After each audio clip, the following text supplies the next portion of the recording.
ಎಂಬುದಾಗಿ ಹೇಳಿ ಯಾವ ವಿಕ್ರಮರಾಜನಾದರೂ ಕೂಡ ಹೇ ಪರಮಾತ್ಮ ಆ ನಂದ ಶಕ್ತನ ಮಗಳ ಮುತ್ತಿನ ಹಾರವನ್ನು ಕರುಣಿಸು ದೇವಾ ಎಂಬುದಾಗಿ ಹೇಳಿ ಆ ಪರಮಾತ್ಮನನ್ನು ಬೇಡಿಕೊಳ್ಳೋಣ. ಪೂಟನ ಮೇಲೆ ಬರತಕ್ಕಂತಹ ಹಂಸ ಪಕ್ಷಿಯಾದರೂ ಜೀವ ಕಳೆಯನ್ನು ಹೊಂದಿ ಬರ್ರನೆ ಹಾರಿ ಬಂದಿದೆ. ಆ ಮುತ್ತಿನ ಹಾರವನ್ನು ಉಳಿ ಹಾಗೆ ಅದೃಶ್ಯವಾಗಿ ಹೋಗಿದೆ. ಆಗ ಯಾವ ಪದ್ಮಾವತಿಯಾದರೂ ಕೂಡ ಓಡೋಡಿ ಬಂದಿದ್ದಾಳೆ. ವಿಕ್ರಮರ ಪಾದವನ್ನು ಬಾಚಿ ತಬ್ಬಿಕೊಂಡಿ ಸ್ವಾಮಿ ನನ್ನನ್ನು ಲಗ್ನವನ್ನು ಮಾಡಿಕೊಳ್ಳಿ ಎಂಬುದಾಗಿ ಹೇಳಿದಾಗ ಪರಮಾತ್ಮನಾದ್ರೂ ಕೂಡ ಗಗನ ಮಾರ್ಗದಲ್ಲಿ ಇಲ್ಲೇ ವಿಕ್ರಮ ನೀನಾದ್ರೂ ಕೂಡ ಆ ಪದ್ಮಾವತಿಯನ್ನು ಲಗ್ನವಾಗು ಎಂಬುದಾಗಿ ಹೇಳಿದಾಗ ಪರಮಾತ್ಮನ ಆಜ್ಞೆಯಂತೆ ಪದ್ಮಾವತಿಯನ್ನು ಲಗ್ನವನ್ನು ಆಗಿದ್ದಾನೆ. ಪುನಃ ಆಲೋಲಿಕೆಯಾದರೂ ಕೂಡ ಹಾಗೆಯೂ ಕೂಡ ಓಡೋಡಿ ಬಂದಿದ್ದಾಳೆ. ಸ್ವಾಮಿ ನನ್ನನ್ನು ಕೂಡ ಲಗ್ನವನ್ನು ಮಾಡಿಕೊಳ್ಳಿ ಎಂಬುದಾಗಿ ಹೇಳಿದಾಗ ವಿಕ್ರಮರಾಜನಾದರೂ ಹೇಳ್ತೀನಮ್ಮ ಅದೆಂದಿಗೂ ಸದಾ ಸಾಧ್ಯವಿಲ್ಲ ತಾಯಿ. ನಾನು ಎಷ್ಟೇ ಕೇಳಿಕೊಂಡಾಗ್ಯೂ ನಾನು ಎಷ್ಟೇ ಹೇಳಿದಾಗ್ಯೂ ಸದಾ ಕಳ್ಳನೆಂಬುದಾಗಿ ಭಾವಿಸಿ ಈ ನನ್ನ ಕೈಕಾಲುಗಳನ್ನು ಕತ್ತರಿಸುವಂತೆ ಮಾಡಿದೆ. ಆದ್ದರಿಂದ ಇನ್ನನ್ನ ಎಂದಿಗೂ ಸದಾ ನಾನು ಲಗ್ನವಾಗುವುದಿಲ್ಲ ಎಂಬುದಾಗಿ ಹೇಳಿದಾಗ ಯಾವ ಆಲೋಲಿಕೆಯಾದರೂ ಕೂಡ ಸ್ವಾಮಿ ನನ್ನನ್ನು ಲಗ್ನವಾಗದೇ ಇದ್ದಂತಹ ಮಾತ್ರದಲ್ಲಿ ಈ ನಿಮ್ಮ ಪಾದ ಕಮಲಗಳ ಮೇಲೆ ನನ್ನ ಪ್ರಾಣ ತ್ಯಾಗವನ್ನು ಮಾಡಿಕೊಳ್ತೇನೆ ಎಂಬುದಾಗಿ ಹೇಳಿದಾಗ ಮತ್ತೊಮ್ಮೆ ಪರಮಾತ್ಮನಾದರೂ ಕೂಡ ಗಗನ ಮಾರ್ಗದಲ್ಲಿ ಇದೇ ವಿಕ್ರಮ ನೀನಾದರೂ ಪದ್ಮಾವತಿ ಲಗ್ನವಾದ ಮೇಲೆ ಆಲೋಲಿಕೆಯನ್ನು ಲಗ್ನವಾಗಲೇಬೇಕು ಎಂಬುದಾಗಿ ಹೇಳಿದಾಗ ಪದ್ಮಾವತಿಯನ್ನ ಆಲೋಲಿಕೆಯನ್ನ ಇವರೀವರನ್ನ ಒಂದು ಶುಭ ಮುಹೂರ್ತದಲ್ಲಿ ವಿವಾಹವನ್ನ ಮಾಡಿಕೊಂಡು ಅಲ್ಲೇ ಕೆಲ ದಿನಗಳ ಕಾಲವನ್ನು ಕಳೆದು ಯಾವ ರಾಜ ವಿಕ್ರಮನಾದರೂ ಕೂಡ ಕೆಲ ದಿನಗಳಾದ ಬಳಿಕ ತನ್ನ ರಾಜ್ಯಕ್ಕೆ ಹೋಗಿ ಆ ಭಗವಂತ ಭಾರ್ಗವ ಶನಿದೇವರ ಒಂದು ಗುಡಿ ಗೋಪುರಗಳನ್ನು ಕಟ್ಟಿಸಿ ಆತನ ಹೆಸರಿನಲ್ಲಿ ಅನ್ನದಾನ, ವಸ್ತ್ರದಾನ, ಭೂದಾನ, ಗೋದಾನಗಳಾದರೂ ನೆರವೇರುವಂತೆ ಮಾಡಿ ಇದರಾದರೂ ಕೂಡ 106 ವರ್ಷಗಳ ಕಾಲ ರಾಜ್ಯ ಭಾರವನ್ನು ಮಾಡಿದಂತಹ ಈ ರಾಜ ವಿಕ್ರಮ ಕಥಾಮೃತವಾದರೂ ಇಲ್ಲಿಗೆ ಸಮಾಪ್ತಿಗೊಂಡಿದೆ. ಯಾವ ಈ ಕಥಾಮೃತವನ್ನು ಕೇಳಿದಂತಹ ತಮಗೆಲ್ಲರಿಗೂ ಕೂಡ ಆ ಭಗವಂತನಾದಂತಹ ಶನಿದೇವರಾದರೂ ಕೂಡ ಮೊದಲನೆಯದಾಗಿ ಆರೋಗ್ಯ, ಆಯಸ್ಸು, ಭೋಗ ಭಾಗ್ಯಗಳನ್ನು ಕೊಟ್ಟು ಕಾಪಾಡಿ ಎಂಬುದಾಗಿ ಹೇಳ್ತಾ ಆ ಭಗವಂತನ ಒಂದು ಶನಿದೇವರ ಒಂದು ಪಾದಕ್ಕೆ ಮಂಗಳವನ್ನು ಮಾಡುತ್ತಾ ಹಾಗೆ ಯಾವ ಈ ರಾಜ ವಿಕ್ರಮ ಕಥಾಮೃತವನ್ನ ಅಂದಿನ ದಿವಸ ಬೆನ್ನುಪಡಿ ಗಾಯದ ಉದರ ಬಾಧೆಯಿಂದ ಆ ಗಾಯದ ಉರಿ ಬಾಧೆಯನ್ನು ಸಹಿಸಲಾಗದಂತಹ ಸತ್ಯ ಚೋಳ ಮಹಾರಾಜನಿಗೆ ಅಂದಿನ ದಿವಸ ನಾರದ ಮಹಾತ್ಮರಾದರೂ ಕೂಡ ಈ ವಿಕ್ರಮನ ಕಥಾಮೃತವನ್ನು ಹೇಳಿದ್ದಾರೆ. ಈ ರಾಜ ವಿಕ್ರಮನ ಕಥೆಯನ್ನು ಕೇಳಿದಂತಹ ಸತ್ಯ ಚೋಳ ಮಹಾರಾಜನಿಗೂ ಕೂಡ ಆತನ ಬೆನ್ನಿನಲ್ಲಿ ಆದಂತಹ ಬೆನ್ನುಪಣಿ ಗಾಯವಾದರೂ ಕೂಡ ವಾಸಿಯಾಗಿದೆ.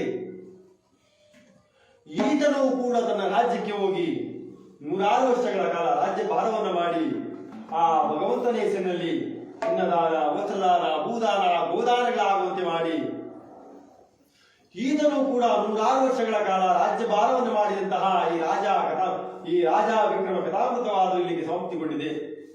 ಈ ಕಥಾಮೃತವನ್ನು ಕೇಳಿದಂತಹ ತಮಗೆಲ್ಲರಿಗೂ ಕೂಡ ಆ ಭಗವಂತ ಶನಿದೇವರಾದರೂ ಕೂಡ ಸಿರಿ ಸಂಪದನ್ನು ಕೊಟ್ಟು ಕಾಪಾಡಲಿ ಎಂಬುದಾಗಿ ಹೇಳಿದ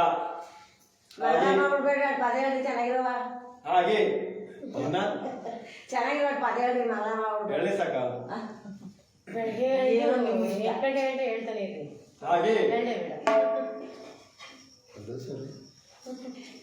ಹಾಗೆ ಈ ಕಥೆಯನ್ನು ನಡೆಸಿಕೊಡುವಂತಹ ಸಂದರ್ಭದಲ್ಲಿ ನನ್ನ ಬಾಯಿಯಲ್ಲಿ ಯಾವುದೇ ತಪ್ಪು ತೊದಲುಗಳು ಬಂದಾಗಿಸುತ್ತಾ ಈ ನಮ್ಮ ವಾದ್ಯ ವೃಂದದವರ ತಾಳ ಮೇಳಗಳ ಹೆಚ್ಚು ಕಡಿಮೆ ಆದಾಗಿಸುತ್ತಾ ತಪ್ಪು ಮಾಡಿದಂತಹ ತಮ್ಮ ಮಕ್ಕಳನ್ನ ಯಾವ ರೀತಿಯಾಗಿ ಮನ್ನಿಸುತ್ತೀರೋ ಅದೇ ರೀತಿಯಾಗಿ ಮನ್ನಿಸಬೇಕೆಂದು ಮತ್ತೊಮ್ಮೆ ತಮ್ಮ ಹಣಿದಾವರಿಗಳಲ್ಲಿ ಬೇಡಿಕೊಳ್ಳುತ್ತಾ ಆ ಭಾರ್ಗವ ಶನಿದೇವರ ಒಂದು ಆಶೀರ್ವಾದಕ್ಕೆ ಆತನ ಒಂದು ಪಾದ ಕಮಲಗಳಿಗೆ ಮಂಗಳವನ್ನು ಪಾಡೋಣ.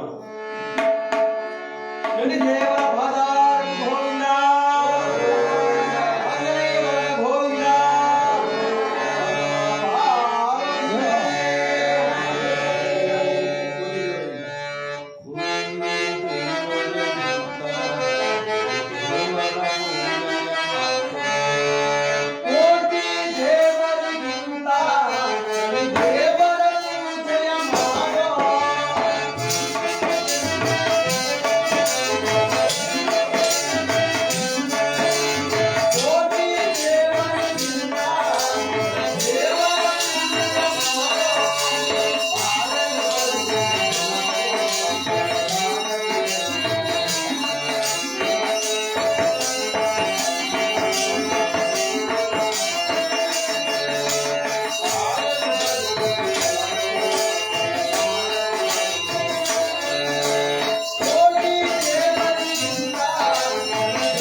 ಹೋಗಿ